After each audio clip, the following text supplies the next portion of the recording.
دنیا کے نقشے پر ابھرتی ہوئی سلطنت عثمانیہ کو امیر تیمور نے جو نقصان پہنچایا وہ یقیناً ناقابل تلافی تھا۔ امیر تیمور نے سلطان بایزید اول کو جب شکست دی تو مسلمان یورپ کے کئی ممالک میں اپنا لوہا منوا چکے تھے، لیکن امیر تیمور اور سلطان بایزید اول کے درمیان ہونے والی جنگ نے یورپ میں بڑھتی ہوئی سلطنت عثمانیہ کی جڑیں کھوکھلی کر دیں۔ انقرہ کی جنگ میں پہنچنے والے نقصانات کے اثرات اتنے شدید اور گہرے تھے کہ سلطنت میں نئی فتوحات کا سلسلہ تقریباً اگلی نصف صدی تک رک گیا۔ اس کے علاوہ بازنطینی حکومت جو آخری سانسیں لے رہی تھی کو مزید 50 سال تک حکمرانی کا موقع مل گیا۔ دوسری طرف اناطولیہ میں امارات کی بغاوت کو کچلتے کچلتے اور جو علاقے سلطان بایزید اول نے فتح کیے تھے انہیں دوبارہ مفتوح ہوتے ہوتے 70 سال کا عرصہ لگا، اور ایشیا کی طرف سلطنت کی بڑھوتری میں 115 سال کا طویل عرصہ گزر گیا۔ 1403 عیسوی میں سلطان بایزید اول کی وفات کے بعد سلطنت عثمانیہ میں خانہ جنگی شروع ہو گئی۔ اگرچہ امیر تیمور نے جاتے جاتے شہزادہ محمد جو کہ اماسیا میں موجود تھے کہ اگلے سلطان ہونے کی تصدیق کر دی تھی، لیکن شہزادہ محمد کے بھائیوں نے یہ تسلیم کرنے سے انکار کر دیا اور ہر ایک نے اپنے لیے تخت کا دعویٰ کر دیا۔ شہزادہ محمد نے اپنے بھائی عیسیٰ کو شکست دے کر بروسا پر قبضہ کر لیا۔ شہزادہ عیسیٰ بھاگ کر پہلے قسطنطنیہ گیا، پھر کرامان چلا آیا، جہاں شہزادے محمد نے اسے قتل کروا کر اناطولیہ میں خانہ جنگی کا خاتمہ کیا۔ شہزادے محمد نے اپنے بھائی موسیٰ کو امیر تیمور سے رہائی کے بعد اپنے ساتھ ملایا اور اس کو ادرنا بھیجا تاکہ وہ شہزادہ سلیمان کی بغاوت کو کچل سکے۔ شہزادہ موسیٰ نے شہزادہ سلیمان کو شکست دے کر قتل کیا۔ شہزادہ موسیٰ نے کچھ عرصہ بعد ادرنا میں خود مختاری کا اعلان کر دیا اور ساتھ ہی قسطنطنیہ کا محاصرہ بھی کر لیا۔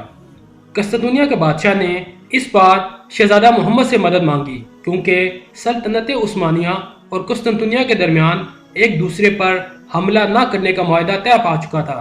اس لیے شہزادہ محمد نے اس معاہدے کا پاس رکھتے ہوئے قسطنطنیہ کا ساتھ دیا اور اپنے بھائی موسیٰ کے خلاف جنگ کے لیے چل پڑے۔ موسیٰ کے بہت سے ساتھیوں نے شہزادہ محمد کی اطاعت کر لی۔ اس طرح موسیٰ کو شکست ہوئی اور خانہ جنگی کے خاتمے کے غرض سے موسیٰ کے قتل کے بعد 816 ہجری بمطابق 1413 کو شہزادہ محمد سلطنت عثمانیہ کے بلا شرکت غیر 5ویں سلطان قرار پائے۔ سلطان محمد اول 781 ہجری بمطابق 1379 کو بروسا میں پیدا ہوئے۔ آپ نے تاریخ میں محمد چلبی کے نام سے شہرت پائی۔ سلطان محمد اول نے اپنے دور حکومت میں 24 جنگوں میں شرکت کی اور 40 زخم کھائے۔ سلطان محمد کا دور حکومت 8 سالوں پر محیط تھا جو سلطنت کے انتظامی امور کو درست کرنے اور بغاوتیں کچلنے میں صرف ہوا۔ آپ نے سلطنت کے شرازے کو بکھرنے سے بڑی مہارت سے قابو پایا، اسی لیے ان کو مؤسس ثانی یعنی دوبارہ بنیاد رکھنے والا بھی کہا جاتا ہے۔ آپ کا حزم و احتیاط اور صبر و برداشت آپ کو دوسرے سلاطین سے ممتاز کرتا ہے۔ اس کا اندازہ اس بات سے لگایا جا سکتا ہے کہ کرامان کے علاقے کے امیر نے جب خود مختاری کا اعلان کیا تو اسے گرفتار کر کے سلطان کے سامنے پیش کیا گیا تو سلطان نے اسے معاف کر دیا۔ واپس آ کر پھر اس نے بغاوت کی، پھر سلطان کے سامنے پیش کیا گیا تو سلطان نے دوبارہ اسے معاف کر دیا۔ سلطان محمد نے ایشیا اور یورپ کی بغاوتوں کو سر کیا اور ایشیا کے بعض امارات کو اطاعت پر مجبور کیا جن کو امیر تیمور نے بغاوت پر اکسایا تھا۔ یہ امارات دوبارہ عثمانی سلطنت کی اطاعت اور دوستی کا دم بھرنے لگی۔ سلطان محمد نے دارالحکومت ادرنا سے دوبارہ بروسا منتقل کیا۔ سلطان محمد کے زمانے میں ایک بہت بڑا فتنہ بدر الدین کی صورت میں ظاہر ہوا۔ بدر الدین نے مسلمان عالم کا روپ دھار رکھا تھا۔ وہ سلطان محمد کے بھائی موسیٰ کے لشکر میں تھا اور اس دور کے دولت عثمانیہ کے سب سے بڑے منصب قاضی العسکر کے عہدے پر فائز تھا۔ اسے شہزادہ موسیٰ نے اپنا مقرب خاص بنا لیا تھا جس کی وجہ سے وہ لوگوں کی عقیدتوں کا مرکز بن گیا تھا۔ اس نے بہت سے حرام کردہ اشیاء کو حلال قرار دے رکھا تھا۔ اس کے عقیدے کے مطابق سب انسان بھائی بھائی ہیں، تمام مذاہب یکساں اور برحق ہیں اور ان میں سے کسی ایک کی پیروی سے کائنات کے خالق اللہ رب العالمین کی رضا اور خوشنودی حاصل کی جا سکتی ہے۔ یہودیوں کی فری میسن کی تحریک کے بھی یہی عقائد تھے جنہوں نے سلطان عبد الحمید ثانی کو معزول کروا کے ملک بدر کرا دیا تھا اور بعد میں فلسطین پر قبضہ کر کے اسرائیل کی بنیاد رکھی تھی۔ بدر الدین کی اس دعوت پر بہت سے جاہلوں، نا سمجھوں اور ابن الوقت لوگوں نے لبیک کہا۔ بدر الدین کے ایک مبلغ پیر کلیجہ جو دراصل یہودی تھا نے کافی انتشار پھیلایا۔